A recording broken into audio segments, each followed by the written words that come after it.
Alright, so this is Inquisitor Martyr. This is my character. Arx, an infiltrator assassin, level 38.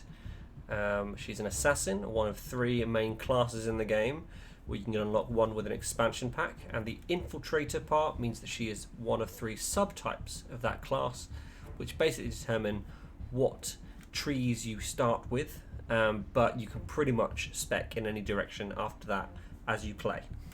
She wields swords and stuff like that. That's what the infiltrator does. So let's go play. This will take us into the main hub area where you can trade items, store your items, speak to different NPCs, do multiplayer things, go on quests, craft items, PvP, all that sort of thing, and also run around. So I'm playing with a controller, which means I'll be using dual sticks. So my left controller does my movement, and the right stick, will do my camera. Up here we have the main lady that I can talk to and buy some stuff. Down here we have my storage. We have a tech priest over here, which I can craft with and stuff like that. So let's show you what you can buy items. I can see all my items I've got on the left. I can buy items on the right. And you've got swords, guns, armor, inoculators, implants, signums, other things, lots of things you can put on your character, which I'll show you by going to the start menu. See my options here. If I go to my inventory, you can see all my items on the left, and then what I've got equipped on the right hand side. So let's go through my equipment. I've got some implants, which basically give me passive abilities. I've got my armor, which gives me an active ability, as well as some passives. I've got my grenade, or I can put a shield in that spot, mines, which gives me an active ability. My purity seal gives me lots of passives. An inoculator will give me a variety of different abilities, not just a healer. You can use it to actually boost your damage. It can exclusively boost damage, or it can exclusively heal.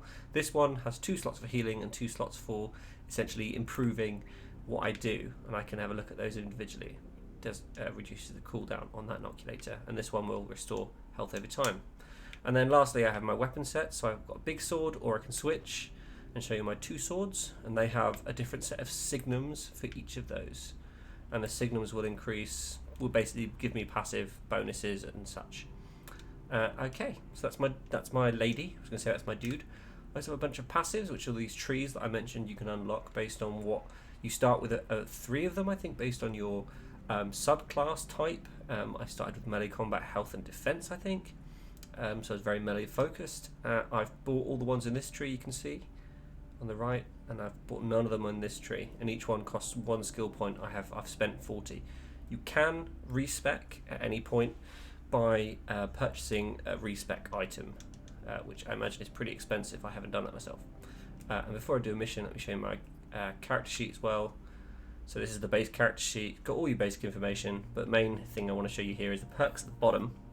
So I've got plus 20% movement speed when my suppression is protected, and I'll show you what that means. Basically, when I'm immune to a lot of status effects.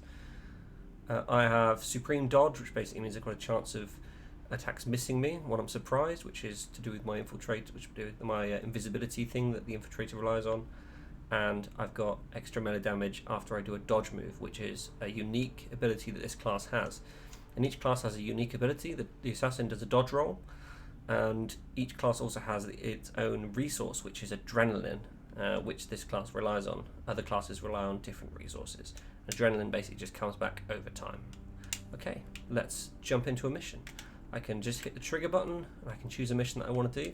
Let's choose this one here. Because it's purple, I know it's a story mission. It'll take me right to the location, and I could go exploring the star map, but I'm not going to bother with that.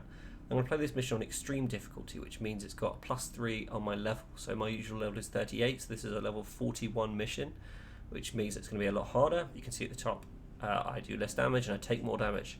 Dangerous stuff, and I can change that difficulty to anything I want. I can even hit the trigger and go practice mode, which basically easy mode. It's just a walk in the park. Okay, extreme, let's do this. I'm going to start the mish.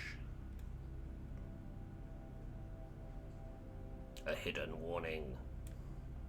This is sort of in the start of a side quest that you get.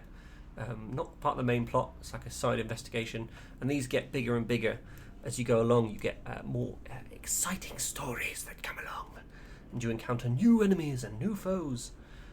There's a big variety of enemies in this game, which is pretty cool. Big tough ones, lots of mass enemies, mass infantry, mass aliens. But you'll be seeing them a lot enough to kind of understand what they sort of do, and then encountering new ones every now and then. So let's get a move on. So you can see my abilities in the bottom. My LT is my grenade. My LTRT is my invisibility. And I can do a big jump in there with my big sword. And you can see that my A, RT, Y, and B are my weapon abilities that I can use. And they've all got separate cooldowns. But I can combo them if I want to do certain things. Now this guy, I'm going to switch to my double swords. I'm going to go invisible. I'm going to dash it in, and I'm going to do a big old slam attack. Because I get way bonus when I'm in surprise, which is when I've invisible. So in the bottom left, my RB is my inoculator. I've got some charges on that, and it basically redoes my health, as you saw. And then above that is my suppression bar, which is kind of a unique thing in this game. And your suppression bar will go down as you take damage. And when your suppression bar is low, then you're going to be stunned, knocked back, slowed, etc. And the same thing happens for bad guys. If they've got a low suppression, it means your stuff will do more damage. Will do more effects rather than more damage. So you can see that these guardsmen have no suppression, but this guy does. He's got yellow suppression. So if I was familiar with my abilities, I could understand that I might be able to stun him or slow him, but not stun him. But now he's got red suppression, and I'm going to execute him, and he's gone. He just literally exploded into pieces of gore. Nice. The only last thing is this cover system where you see I glow yellow. I can hit, I think it's RB, no, RB does, no, that was a waste. LB, yeah, I can press a button, puts me into cover, and that little blue bar is how much health the cover has. I haven't really used it. It might be good for shooting characters, but maybe not. So I didn't play that very well. I should have gone in stealthed. Got a grotesque here. I'm going to tag the grotesque. You tag guys, which is pretty neat. Go invisible, dash him, and tear him to pieces. Nice. I'll take off the tag, switch back to my big long sword, and do a big jumpy attack. And when I switch between weapons, actually, my abilities change, because the weapon is what determines your abilities.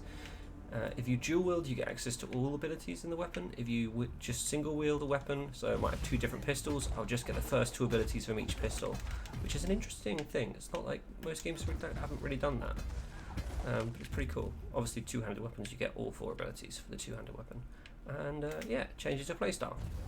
So this guy, I need my double swords. You see my B ability there, just basically does shitloads of attack. It does extra damage based on how many death marks I've placed on him, which is basically how many times I've hit him with the weapon. So I go hit. Big attack does multiplier based on how many times I've hit him. I'll just switch back, and I'm going to dive in. Oh yeah. Oh yeah. I haven't used my grenade yet. Let's see what my grenade does. Sort of rinse them. Oh boy, I get a bonus when I roll to my damage as well, which is this dodge roll. Doesn't make you invulnerable or anything, it just basically gets you out of the way nice and quick. And there's a pink skull there, which means there's lots of bad guys. Don't know who the bad guy is though. Probably, yeah, him. An incubus. Oh god. That's my inocular ammo. Let's go in again. Get rid of all these ads first.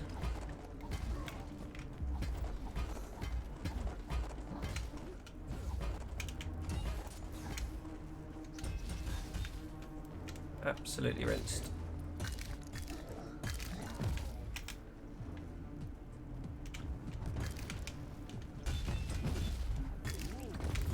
Whoa, okay.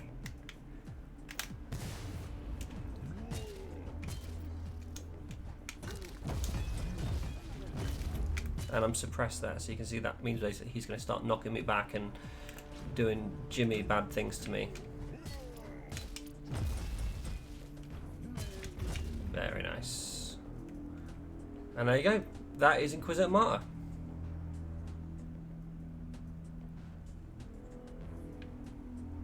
Oh, there is one more thing. If I was to do a dodge roll now, oh hello, getting shot at. Do a dodge roll now, quickly hit start. you can see that my battle dance ability is shown up. Basically this, when you press start, you'll get a full list of everything that's currently active on your character, all the little icons that appear at the bottom, which is quite nice. Also you can hit the button to get a little mini-map, very Diablo-like, which rotates quite cool around your character like a hologram. And I think that's pretty much everything. So that is Inquisitor Mar.